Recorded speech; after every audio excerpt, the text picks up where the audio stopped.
we'll go ahead and get started. When we do have questions, I'm going to run around to make sure that we get the question on the microphone. The reason for that is they are recording the sessions, and if you ask a question and it's not on the microphone, the recording won't be able to hear it. So if you got a question, raise your hand and I'll come. And with that, Husaqvarna would like to welcome Sean Curry to the stage. He's got over 30 years of experience, and myself, I've actually known him for 20 of those. So it's definitely be a good talk. And with that, I will hand it off to you, sir. I won't go through the entire... Not necessary. Thank you. Have a good one. Thanks everybody for showing up. Again, my name's Sean Curry. I run a team from Cavalry Solutions that does control system operations, security, risk management, incident response in the field. And I did a version of this talk a year ago trying to help people understand how to apply IEC 62443 to their environments, and gave a simple primer on how to approach that. And anybody that's in here that's interested in that, I can send out. But the idea was I was going to come back this year and give an update on what I saw, the actual risks from the field, and what we've been able to help with, and some specific cases that are redacted with different customers that we've been able to attack.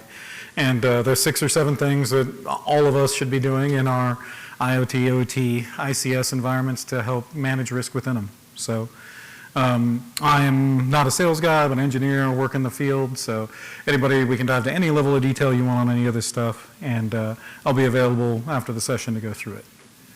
But fundamentally, the goal of today's conversation is to make sure that not only do I share information about what we've seen in the field, but also to share kind of a practical 90-day plan on what you might use to get from where you are with any of the individual gaps that you may have going forward, in order to make some tangible progress in order to get a better handle on managing your organizational's business risk. So fundamentally, the threat landscape continues to evolve. There's arguments in the industry about what's real and what's not real, but the exposure for the different control systems, in Cavalry's opinion and in my opinion, we continue to see more and more happening out there at large. So, and a lot of it's done with good intent, and a lot of it's done with great ideas about how people are going to improve operations and that kind of thing, but things aren't very well thought through to the fundamental end, and a lot of that comes from a cultural divide that exists between IT and OT. We'll talk about that a little bit today, and it also leads to a borderline blind spot that I think is a major issue for risk management. And fundamentally what you'll hear me kind of posit there is that our business leaders are used to understanding risk and managing risks. They're used to making decisions about facts and having outcomes that they can stand behind with their boards. And we haven't done a very good job, and myself included, as an industry, of putting things in terms that the boardroom can understand and articulate effectively in order to get buy-in and support in order to go make change happen in the real world. So those issues have kind of led us into the industrial security landscape that we see now. So I don't read you the slides, you guys have seen this kind of stuff, but generally we see an increase in attacks, we see an increase in attempts, we see the number one problem is secure access to OT. We see that everywhere. Every single customer has some type of issue, and you can kind of see the Troopers Insight Cavalry. Trooper is kind of our, mascot, right? So we use that. We want to make statements as an organization. So the insight here is, I've never done an assessment on a control system that had an air gap, period. And if any of you think you do have a control system that has a complete air gap, I'll do an assessment for free to show you that's not true. So a lot of it is the perspective that those air gaps are hidden from us, and that comes from that cultural divide between IT and OT, in my humble opinion. Us, and I'm an IT guy, historically in my background. I was a Marine, and in the Marine Corps we made no differentiation between IT and OT. There was a mission to get accomplished, and we went and accomplished that mission. So I didn't realize I was working on SCADA systems and working on, PLCs, HMIs that were OT, because that term hadn't even been invented yet when I started looking at them. But fundamentally, as we look at it, the IT controls that we try to apply to OT are good and capable, and they just need to be thought of in a perspective that OT can stand behind. And a lot of it's about collaboration, and a lot of it's about visibility between the two different groups. So We continue to see skills gaps in OT, and we'll talk about that a little bit too in this discussion. And then the regulatory pressure can help force decisions in organizations, but it's not a silver bullet. Like the barracks clearing that goes along with any mandate from government organization is significant and pointless, right? It's not going to help you manage your risk better. So quit arguing about the terms and start protecting your assets. I think anybody in here that works in the IT and OT space knows these things, so I'm going to kind of gloss across it. But IT security teams and OT security teams have different goals. And, well, obviously, we want to keep our systems up and running and our businesses reliable. The one I always use, and we can argue about if it's proper or not, is fail open versus fail closed, real simply in a security incident.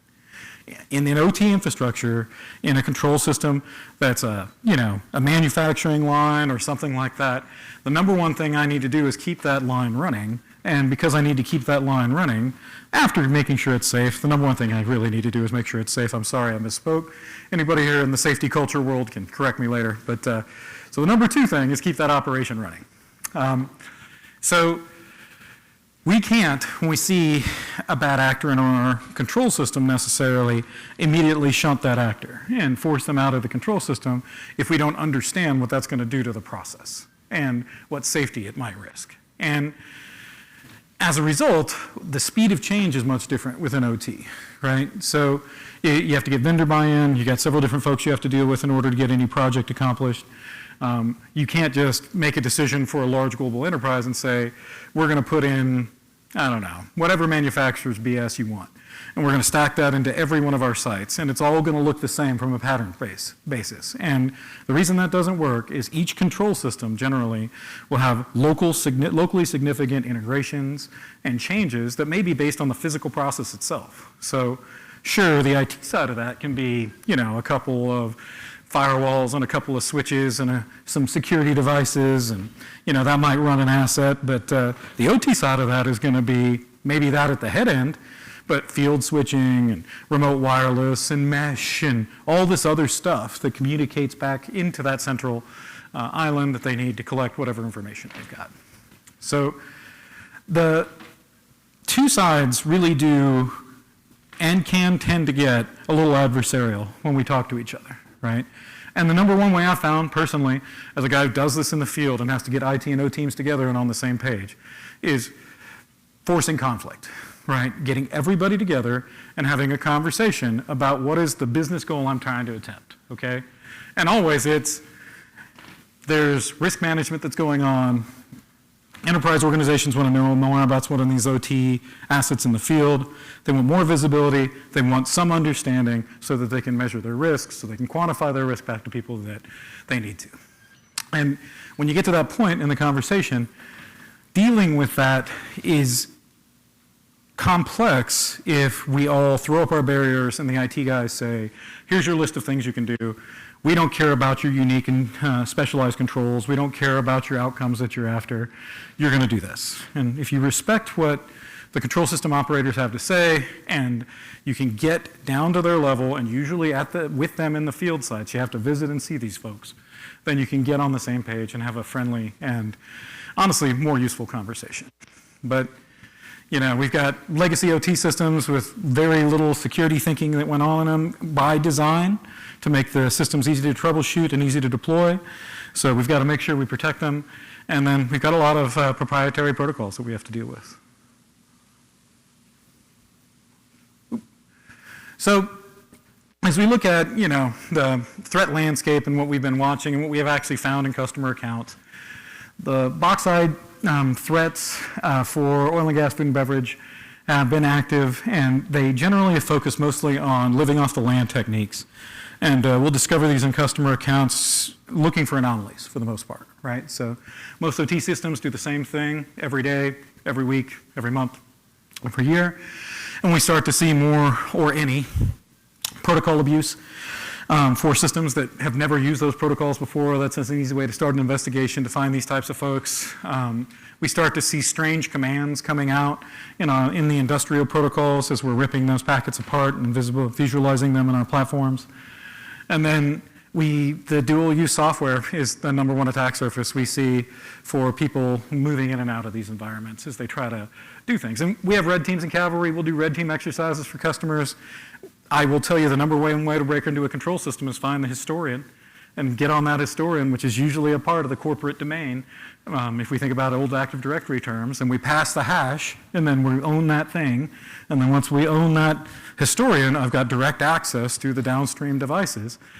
And once I've got access to those downstream devices, which have limited security and a little bit of visibility and no one really watching them, I can spend all day long, like just trying to find ways to compromise what I can reach. And organizations that build perimeters and put their historians in them and then build rule sets often forget about those rule sets over time.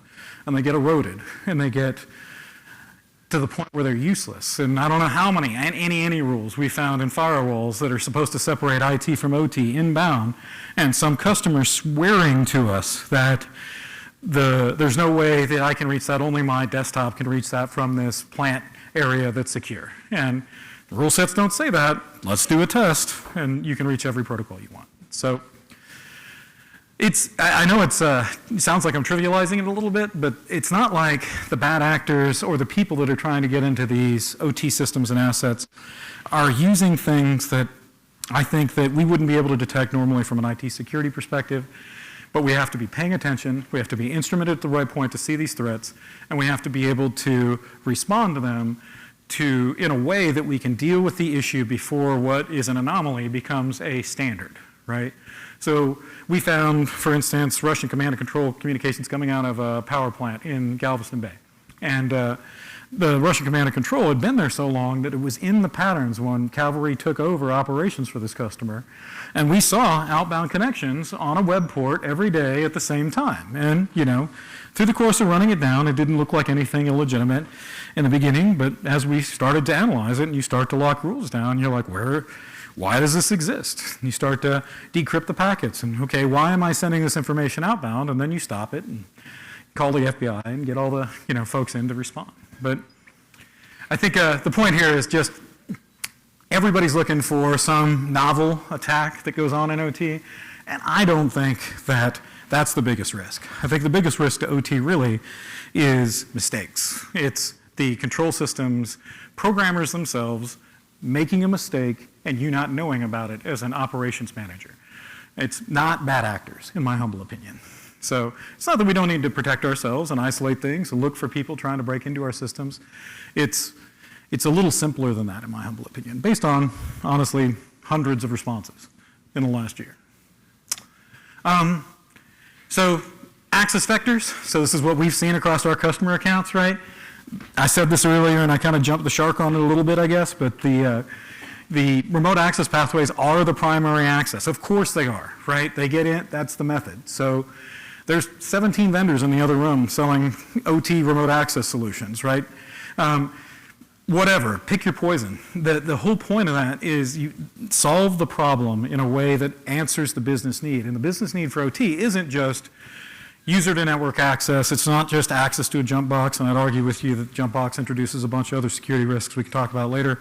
The point is you've got industry provided OEM applications we don't control that have to be able to work from a native perspective in order to program some of these OT devices. And those have to function. So in order to make those functions, what are we going to lose from a control perspective? What risk are we going to introduce that goes along with that? And what's we gain from a business? And some of these make sense and some of them don't, right?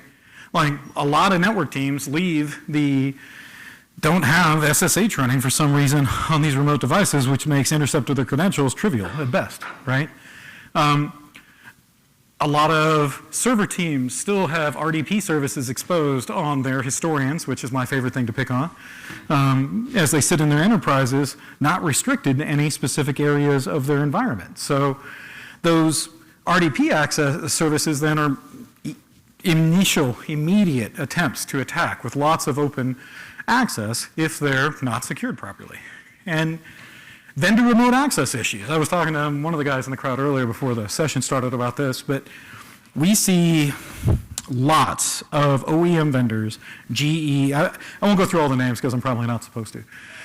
But, just know that when you buy a control system, the OEM will try to sell you something that they can make you pay for on a monthly basis for operations, right? They're going to do that. And so when they do that, they need some way to deliver that service. How are they going to deliver that service?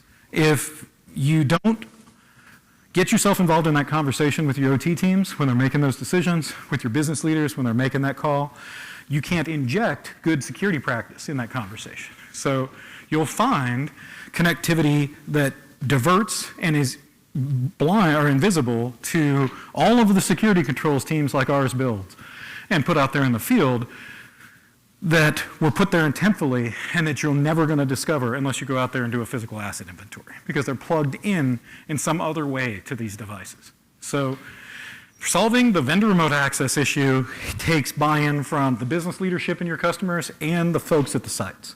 And the point I made earlier when I was talking to one of you guys was physical security control is just as big a deal in these OT assets as logical security control. So I need a plant operator at a plant who has a set of instructions that says when, I'm not going to name any OEMs, right? When OEM shows up, that has he followed the proper procedure, right? Does he have a work order to be there? Has that work order been authorized? Has the risk been understood? Are they ready to do the job? And everybody in here who's ever dealt well with control system folks or field folks knows they just want to get the job done. And everything I've just said sounds like an obstacle to getting that job done.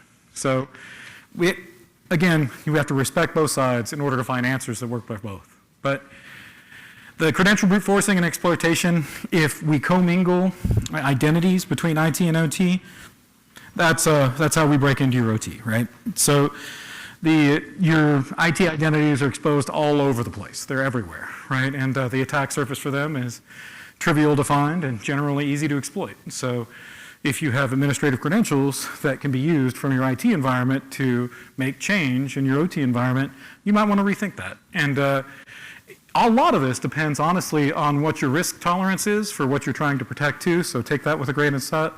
But remote access pathways are the #1 avenue of access that we compromise when we do red teaming and that we see people attempt to compromise when we're protecting our customers. Remote access is a common problem in all of our customers, and then the remote ransomware incidents caused by insecure remote access, which are generally silly stuff, just to be honest. It's just that simple. Someone was able to get to something they shouldn't have been able to get to, and it got compromised. Fear, uncertainty, and doubt. A lot of organizations try to use, and they don't call it that, of course, but scare tactics is what I would call it, to help sell the idea that risk management is necessary and you need to secure your organization. I humbly would argue that you do not gain favor or respect or trust from your business leaders in your organizations if you lead with fear, right? So they can't be afraid of the next incident. In my opinion, I think we should be helping them be confident that they understand their risk, that they put the appropriate controls in place, and that they have a plan to deal with any incidents or problems that come as the result of that. So the executive focus on IT systems, I think everybody in the room has seen that, right? The IT groups have gotten a lot of visibility over the last 20 and 30 years. Good, awesome. But OT is just starting to come into visibility, and the IT environments don't generally address physical operational risks when it comes to doing risk management with an IT asset, for instance. We're talking about GRC or a back office application of some kind. There's certainly financial impacts and that kind of thing, but human safety isn't at risk when I compromise your email, right? Unless I use that email and then try to get you to go do something that would get you hurt or something. But it's not quite so linear a conversation to get from point A to point B. Talked about the lack of visibility, the air gap assumption, the persistent belief that OT systems are isolated. You guys have heard my statement about that. I don't believe it's true. And then outdated risk metrics. The boards rely on familiar dashboards. OT reality needs different dashboards, in my humble opinion. So when we write them, they have things in them that have the pick to path timing, for instance, for a warehouse.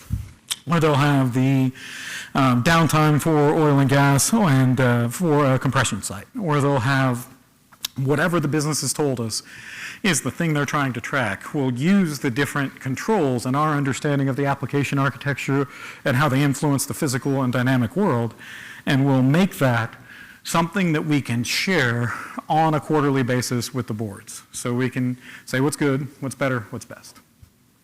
And then as we look at what Cavalry's actually seen in the field in the last 6 months, the IT and OT integration stories have gotten better as more time passes, in my humble opinion. So the more IT teams get exposed to OT concepts, the more OT teams get exposed to IT concepts, the more they talk to each other, the more internal leadership teams are combining some of that decision-making and that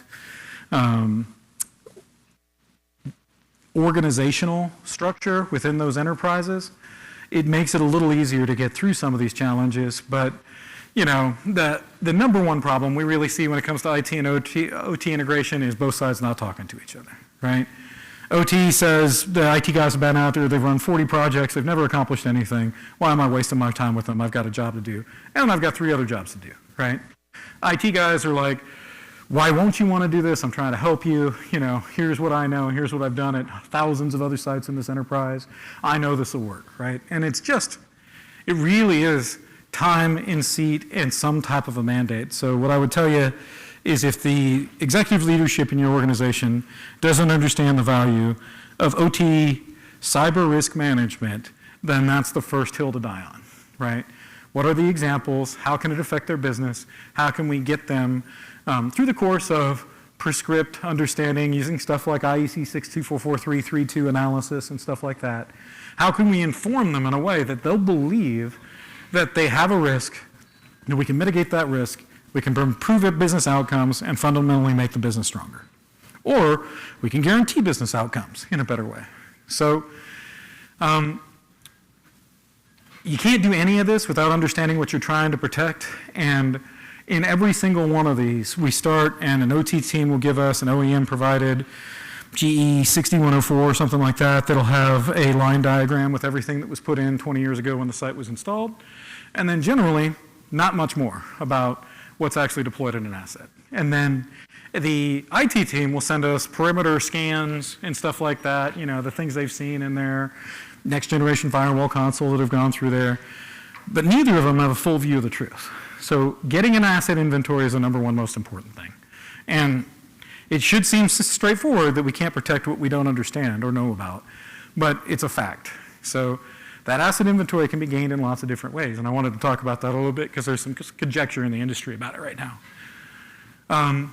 Lots of organizations in the OT cyberspace use passive discovery and strongly believe in passive discovery with the idea that these control systems and these platforms weren't designed for uncontrolled interrogation. So let's take a PLC, Programmable Logic Controller, Allen Bradley, I don't care which one.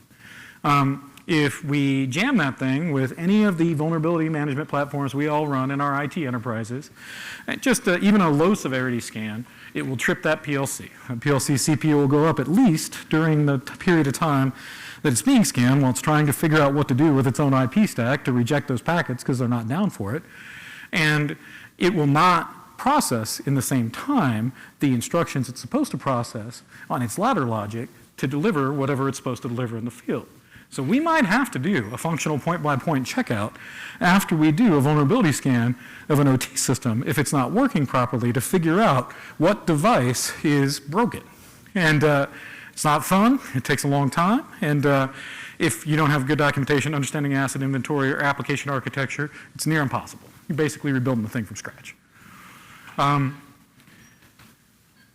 Some organizations, so I talked about passive, and when we talk about passive inventory, we're talking about things like jacking in some type of a sensor that's going to take promiscuous traffic from the network and say, that TCP fingerprint looks like it's whatever. And that, now that I know that that's a Allen Bradley or whatever, I can then look at the commands it's getting from Fieldbus or Modbus, and then maybe I see an inventory command, but it never generates its own interrogation of that device. So that's Dragos, Clarity, Nozomi. Do it like that, right? And they all have ways they hook into the OT protocols and collect more information. So different manufacturers think different things about who's better and whatever. It's not what I'm here to talk about, right? But there's another group of OT vendors that believe in active discovery, right? Where they, the first time I heard that, I'm thinking that's crazy talk, right? Like, we're not going to go, just because of what I just told you, right?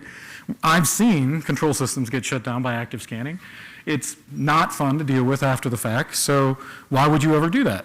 Well, what they're doing is they're using the industry protocols the way they were meant to be used and collecting information through inventory commands and things like that that aren't going to break these systems that they are designed to receive, and they're doing it in windows where people know what they are. So I think the right answer, fundamentally, for getting a good asset inventory is in the middle. It's taking IT tools and understanding every point of referenceable information you can. It's taking the original intended design from the manufacturer and OEM to see how it was supposed to work. It's taking what we're able to discover with passive monitoring, and the final source of truth is an active inventory. And something I'll also tell you guys is you don't have to buy a tool to do any of this stuff, right? So if you find an engineering workstation in one of your control systems, that engineering workstation will have configurations for all the different devices it's managing. So you can pull that out, and often topology diagrams out of the network engineering workstation, get 80% of there, right? So they call them different things in different manufacturers. I should probably make a list of them and put them on the slide at some point because everybody always wants them. But I will get that out and post it somewhere everybody can see it. So when we talk about, getting things together, where do I generally tell people to start in bridging that divide? Joint security operations is a great place to start, right? So fundamentally, our OT risk management responses historically have mostly come from the field. A unified SOC with OT resources that understand the systems they're running is incredibly valuable to most customers, right? So the idea there being that rather than handing a security incident to an IT security analyst who has never seen a control system before to go run down a problem, you hand it off to an OT security analyst who understands that that's a water treatment facility. And, in our security level target, we all learned from 62443, this is an SL1 system instead of an SL4 system. So in the world of triage, this can go to the bottom of the deck versus something that's higher that's actually going to cause a safety issue or something like that. It also gets us to, we can have different prescribed responses for OT assets as opposed to IT assets in our old, fail open or fail closed kind of conversation, right? That security operations center then, if it's collecting all the different stuff from these different disparate organizations, and it does not, I want to make this clear too, you don't have to outsource that. Your existing internal SOC can do this. You might need to train them. They don't have to be the best OT implementation resource you've ever seen, but they do need specific controls with specific processes on how to respond to OT stuff, and they need to know what it looks like. Second thing I usually see we've performed with customers that's been effective is to build an OT security center of excellence within the organizations, where we start to try to get the business units to funnel their OT projects into an engineering function of some kind. And a lot of the times these are actual engineers and not IT or OT risk management security folks that are looking at the requirements that are coming in and then building them out in order to deliver them back out there to field.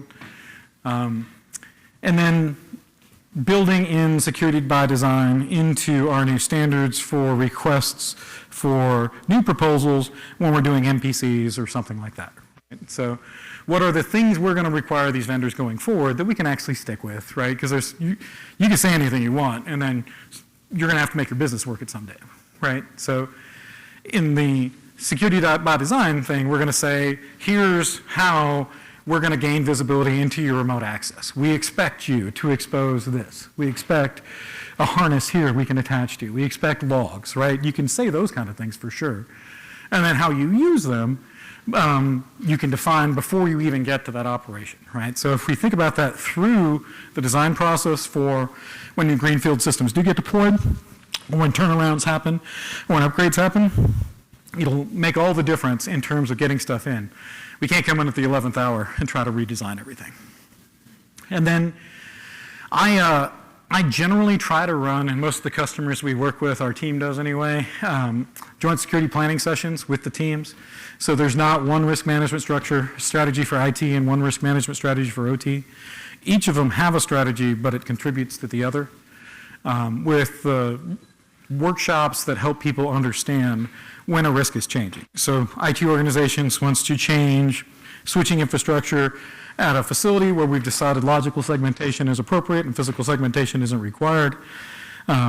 What does that new piece of equipment need to look like? How does it need to be configured? Those kind of things can be handled, and if we respect each other and all show up with facts and information, then it makes things a lot easier. And then I'm a Marine. Cavalry team is Cavalry is a veterans organization. We run everything the way we were taught to 30 years ago in the Marine Corps, to be perfectly honest. And so what is the organizational structure for how you make decisions in OT? Like, who are the players? Who's the business unit leader? Who do we need to deal with? How do we share situational awareness across the team so we all have the same understanding of the problem we're trying to solve at any given time? And then I'm a big guy on joint training exercises. So let's do tabletops, let's do whatever you want to call it in order to drill the idea of what's going to happen in these different incidents. And let's make it hard, right? These should be exercises to teach our teams how to work with each other before something hits the fan, so to speak. And then I wanted to throw this into this conversation. So people pay Cavalry to do lots of 644332 assessments.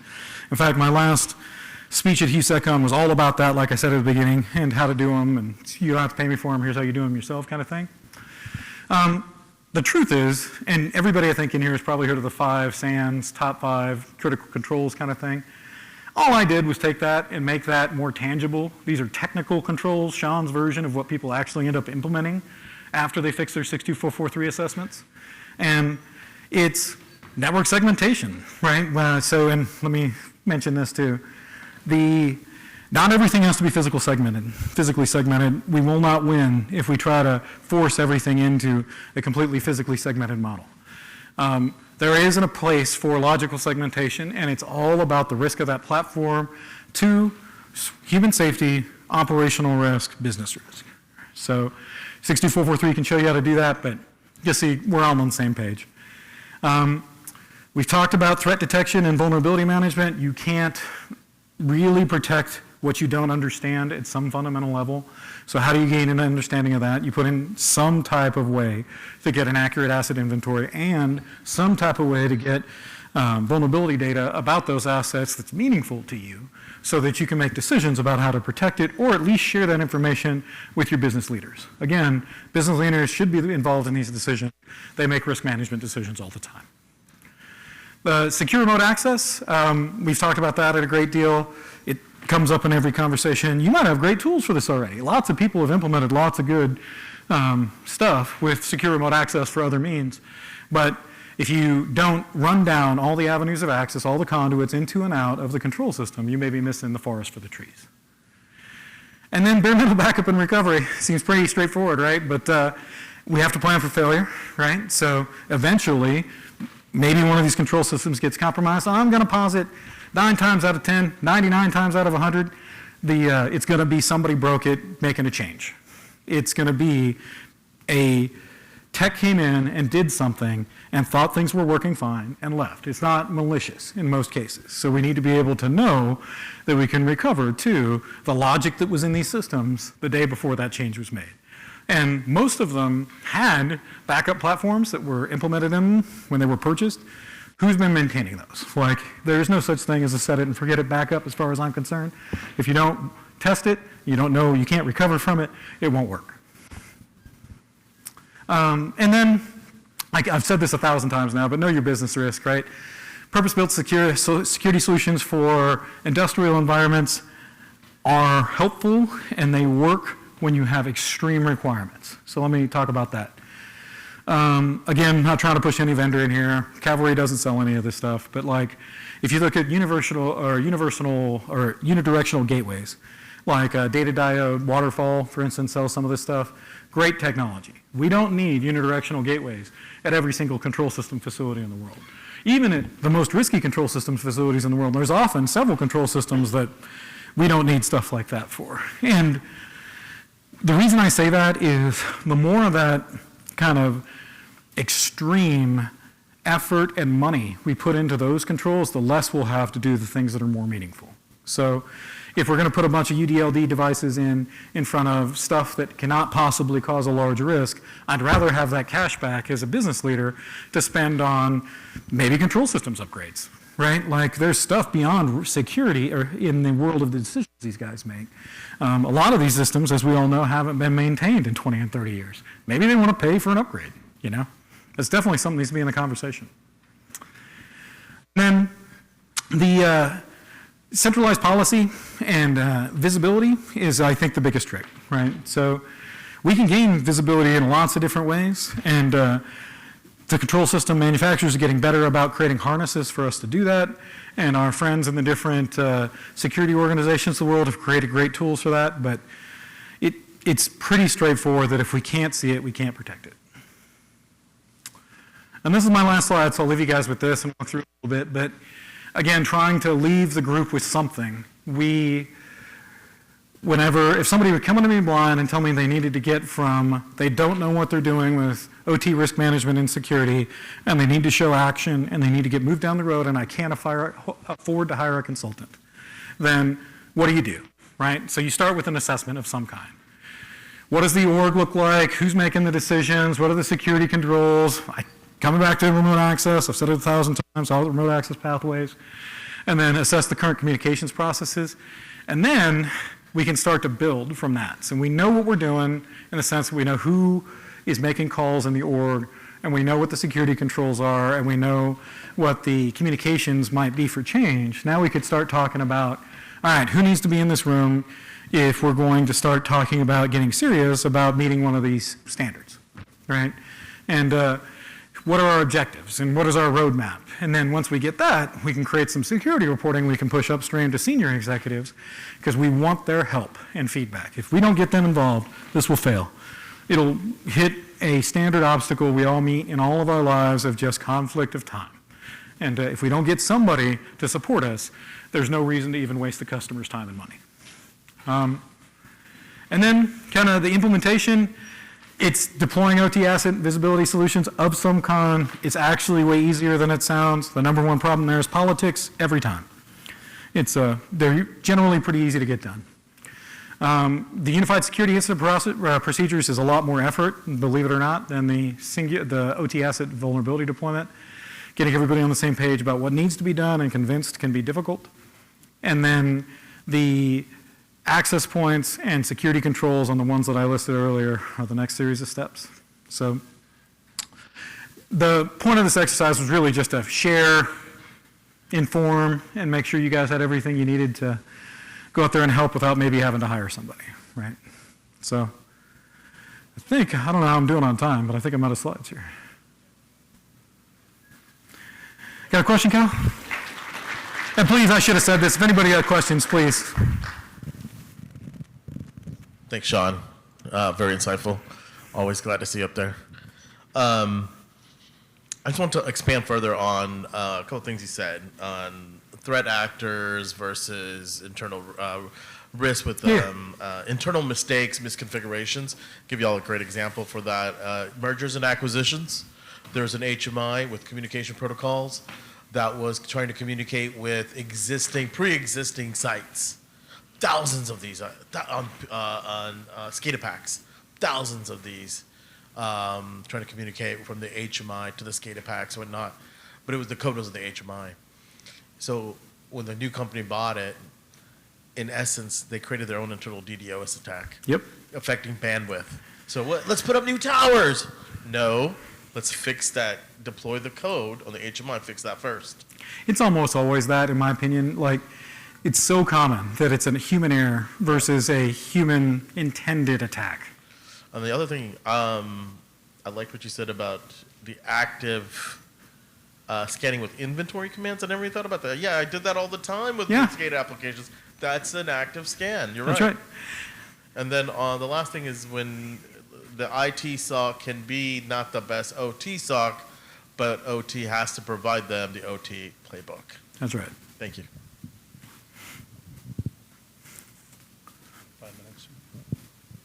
Sorry. Hi, my question is about the SOC. Yes, ma'am.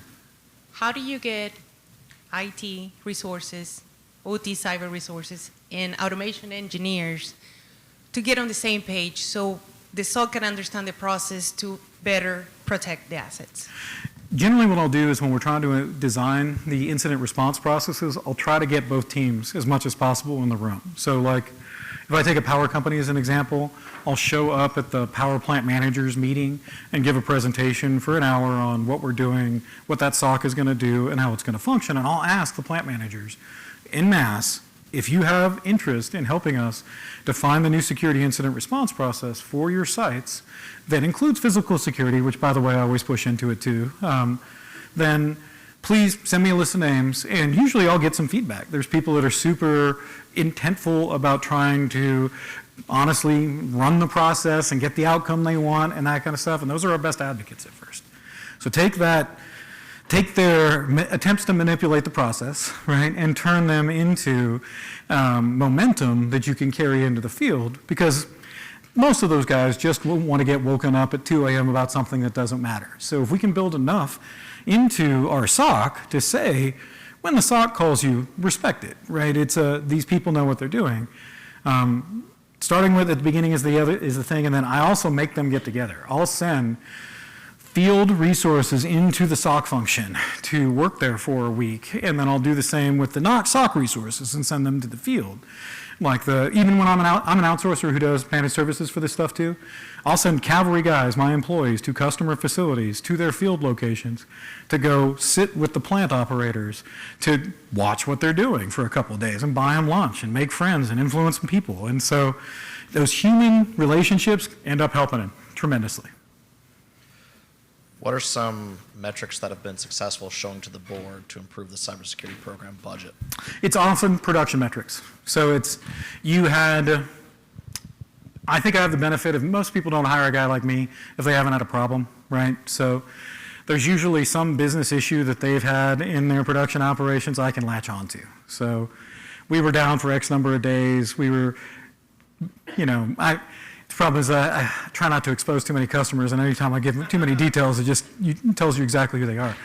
So I won't do that. But, I think that's as far as I can go with that. Talk myself into a hole. All right, last 2 minutes, guys. Any more questions? Yes, sir.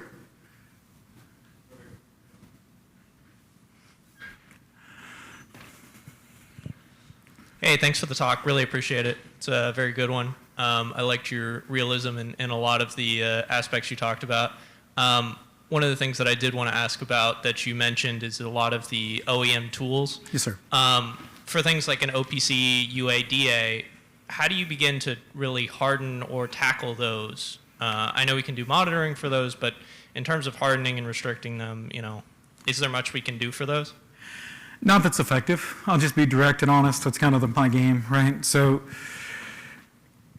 we can get to more modern protocols, MQTT and stuff like that, and we're good to go, right? But with the legacy protocols, we can monitor, we can alarm, we can investigate. But trying to throw proxies and stuff like that in there is just, I'm a fault domain guy. More stuff we add to the fault domain, more likely is to fail. If I make it fail one more time than it ever failed before, I've failed in my mission to improve production operations.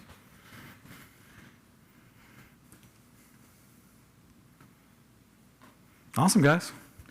Well, thanks everybody for the attention, and I'll see everybody next year. Or anybody going to Nozomi Spark, I'll be there Thursday.